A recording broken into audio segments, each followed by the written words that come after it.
Hello and welcome, it's me, LinkingX2, back in the last draft review and reaction of the LCK Summer split in this year.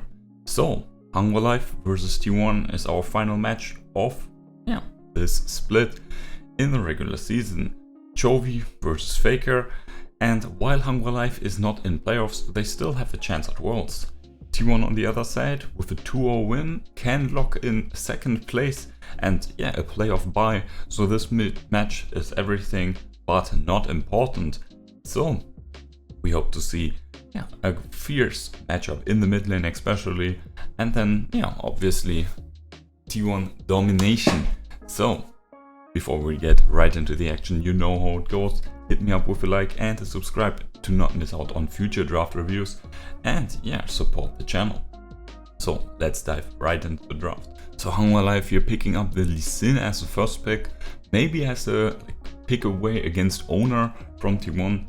I mean, there are quite a few champions being banned, but still there's much power open. I mean, a Ziggs, a Viego, and T1 locking in the Trundle Viego combo.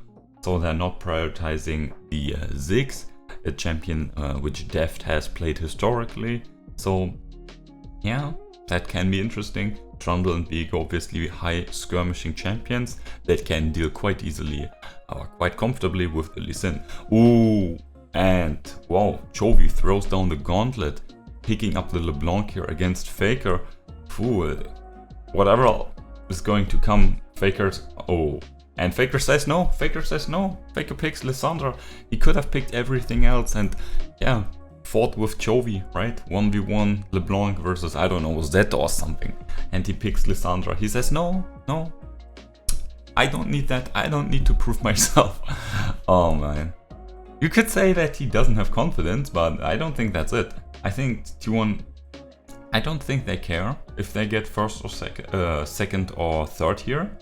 I think they are trying a few more things, right? Lissandra, not the greatest champion overall. Win percentage and pick percentage not that high, but in the LPL she has seen a bit more play over the last few weeks.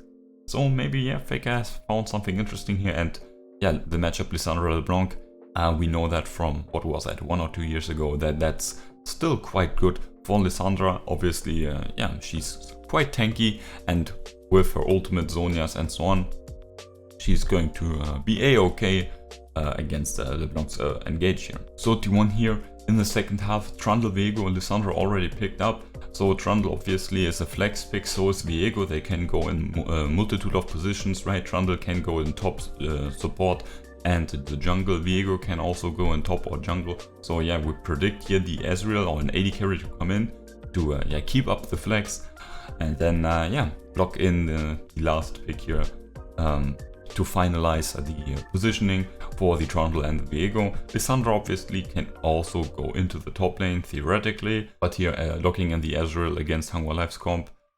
Usually quite the sturdy AD carry at the moment with the more bruiser-like builds. Yes, they have lost a bit in popularity, but against Lee Sin, LeBlanc, Camille, against all the dive, a champion like Ezreal that is quite independent and self-sustaining can work out quite nicely. And we just saw it on the screen. FAKER 78% win rate with Lissandra, 15-4. Obviously, that's quite good. And before that, you saw it. I think like 15-5 is the LeBlanc Lissandra matchup. It is quite one-sided in Lissandra's favor. There is very little LeBlanc can do. What can we expect here of this matchup from the lanes? Both teams are quite fine, but no real lane is able to completely gap the opposition.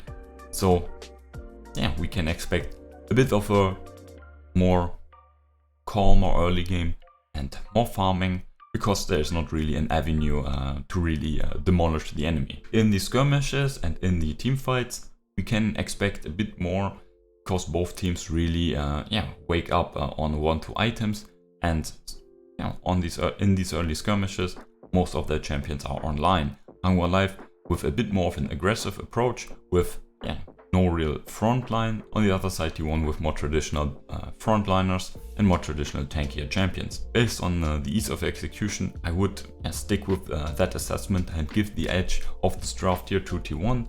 Obviously, Hunger Life has some nice elements in terms of with the Lulu and the Ashe for late game damage. So I give the first edge here to T1. We have to see how this game develops and how it goes. Obviously, we hope for the T1W, and that's then it for the first half.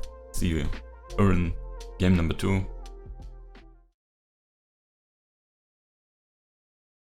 Hello and welcome in game number 2 in our T1 Hunger Life series. So, Hunger Life managed to get the surprising 1-0 upset in game number 1 on the back of, an immaculate bot lane performance from Death and Vista, snowballing the bot lane lead that they were able to get, and then, sick team fighting, sick damage output from Death, greater polymorphs from Vista, completely, taking over the game.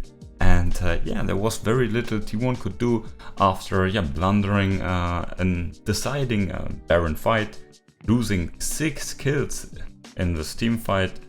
And after that there was no real way for them to come back. They were just outplayed by Hunger Life in these skirmishes, falling one by one. Very, very good from Hunger Life, but also very, very poorly done by T1. Not using their ultimates and cohesion or anything at all that resembles team fighting. So let's hope as the T1 stand to see the comeback here. T1 can still make it with the 2-1 victory.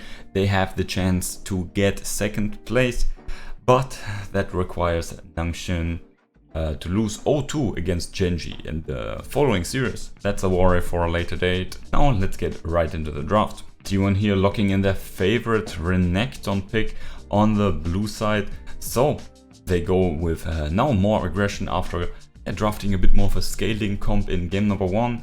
This time we see Renekton. We can probably Hunger Life and Wooler are stealing the Nidalee away from the Renekton Nidalee combo. I mean, there are still other AP junglers that can be paired up with the Renekton. We saw the Talia once, obviously not as easy to play as the Nidalee in some sense, and not as explosive, but that is an option they have. And with the set pick against the Renekton, I think Hunger Life has shown how to take advantage of Renekton in the draft in just one tiny step. Ban away the comfort duo partner with the Nidalee pick away, and then pick the set. Set wins against Renekton most days of the week, and Chovy obviously knows how to play the champion. Morgan as well has played him in the earlier stages of this year, Casper Cup for example. Hunger Life really easily dealt with the Renekton there.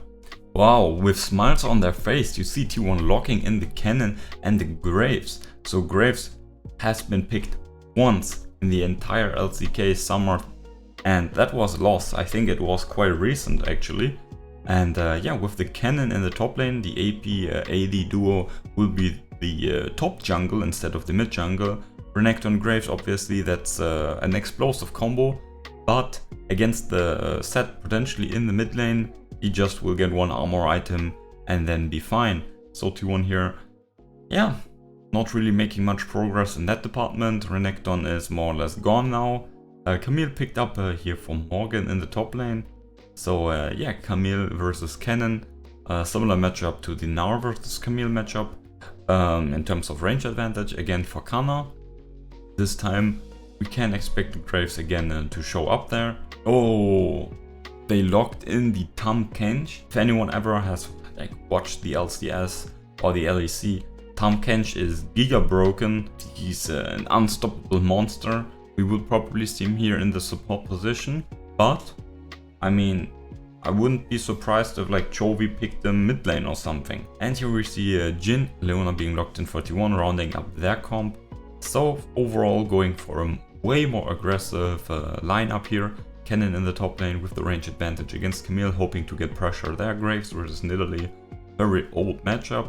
And Graves certainly has ways to win that one. unless he gets hit by a spear from a million miles away and is instantly dead, because he doesn't have as much magic resistance anymore. In the mid lane, the matchup Renekton versus Set, I already mentioned that. And FAKER, I think he also got solo killed in that matchup this summer. I think it was against Goris from Nongshin, obviously.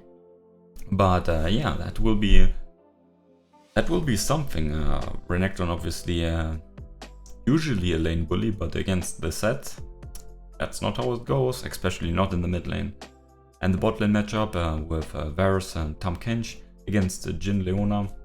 Yeah, Jhin in this case obviously looking to deal with the Varus and survive the laning phase, stabilize a bit more there, and then have Keria with the Leona being able to catch the rather immobile carry. So overall, T1, they have drafted early aggression, but if they're really able to make use of it, we have to wait and see for that.